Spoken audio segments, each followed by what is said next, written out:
Chef Peter Merriman is one of the pioneers of the movement by restaurants in Hawaii to use locally grown foods. He says it started out slowly, but now there's lots of opportunity for cooperation between farmers and chefs. He recommends not listening to conventional wisdom. In the early 1980s, it was a known fact in Hawaii, a known fact that you could not do vine-ripened tomatoes. And Aaron Lee came into our kitchen one day, and this is the early stages of us trying to develop relationship with farmers and so forth. And Aaron Lee came into our restaurant one day, and she had this basket of beautifully grown basil and the other different herbs. And that was the first thing that all the farmers were doing, was the basil and the easy things to do. So I actually, even though it was the early stages, we had enough of that.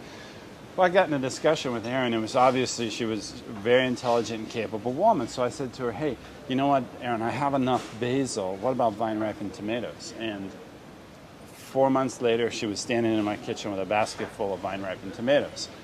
Today, the rest is history. Today, that's an industry in Waimea.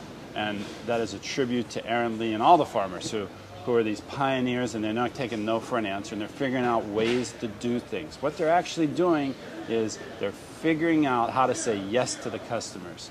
Because the more sophisticated dining public that's coming to Hawaii was demanding a vine-ripened tomato. The old cardboard pieces were no longer good enough. So they had to figure out how to say yes. And the way Erin did it was she moved up to above where the fruit fly stings the animal, and then she put cloth in a rainy area. She put cloth over top of her tomatoes and waters it from the roots. It just hadn't been thought of.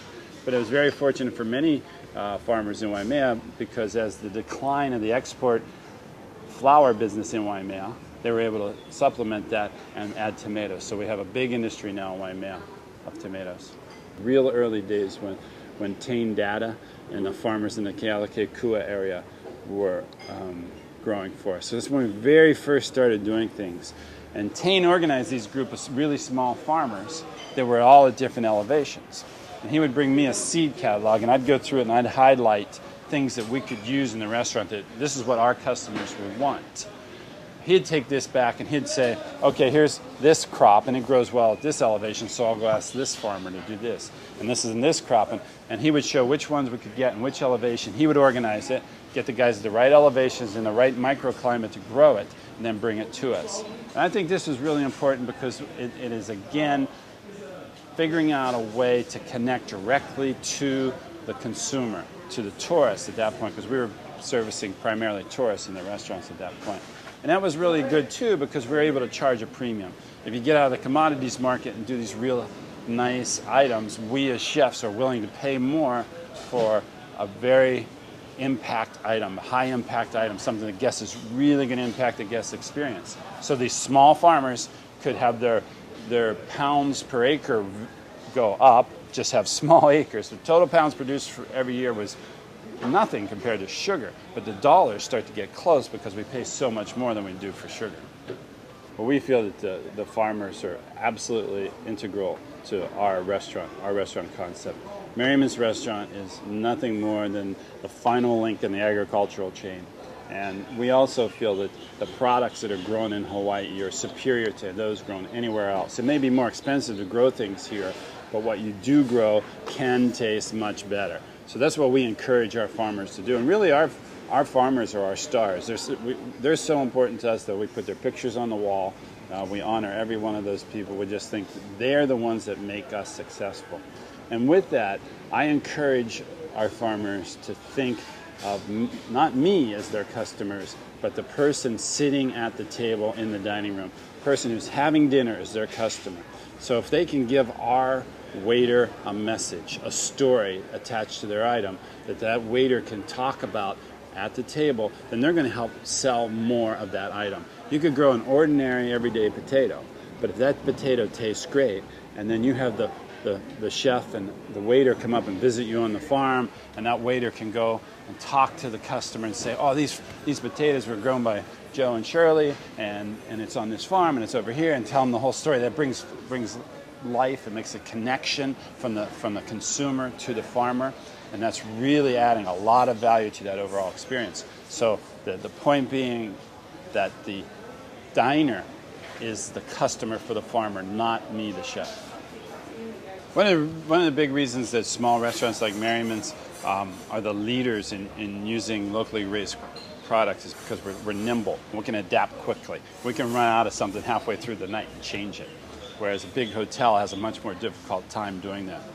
And I think that's been really important so that we can work with our farmers. As long as they let us know they're going to run out or it's only going to last so long, then we're fine. We can work and adapt to it. And so I would encourage many farmers to go first to high-end small restaurants because they're more nimble and able to work with you.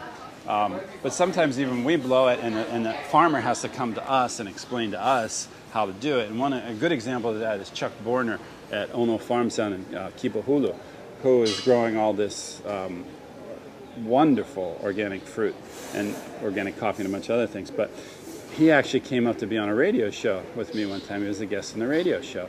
And so he was on the radio show and the show was over. And then at the end he said, well, wait a second, Pete, I'm not letting you go. You know, I brought a big box full of fruit. And okay, you know, so we taste all this different fruit. It was all incredible. But I'm going to, you know, what am I going to do? Chuck, I mean, some days you got this, some days you got that. He said, well, why don't you just have your guy call us and we'll tell you what we have available that week. I said, well, okay, we'll give that a try. And so what we do now is we call Chuck every week, and he says, I have this, this, and this available. Our chef orders so many pounds of each, and that goes on a fruit platter. And this fruit platter it says, organic Kipahulu fruit from Ono Farms. You can't get this on the mainland. It says that right on our menu, which is the whole point. And this is the only restaurant I've ever worked in where we actually could sell fruit platters. We sell an incredible amount of fruit platters. Not only do we sell a lot of fruit platters, we charge way more than you normally charge for a fruit platter.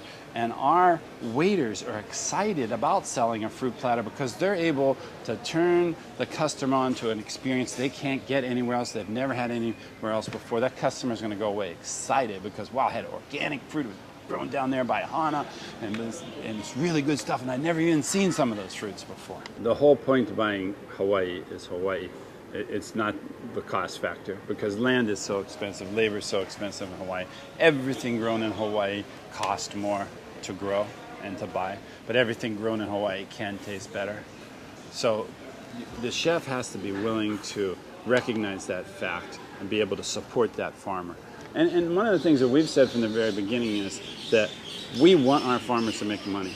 We don't want that. We don't want to drive them down. Chefs have a bad habit of trying to talk everybody down on their price, and the farmers will sometimes give in because they're not as accustomed to dealing in that sort of a negotiation.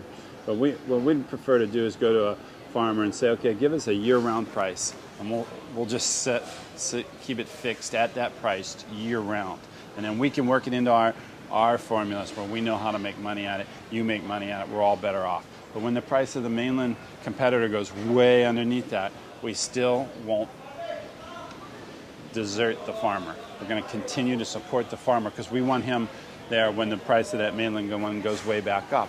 And throughout the course of the year, we pay more for the Hawaii grown product than the mainland product because the commodity stuff, but the quality is worth every penny more that we pay for it.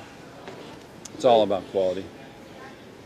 That's all. That's what Hawaii farmers have to think: quality, quality, quality, quality. We're not in a commodities market.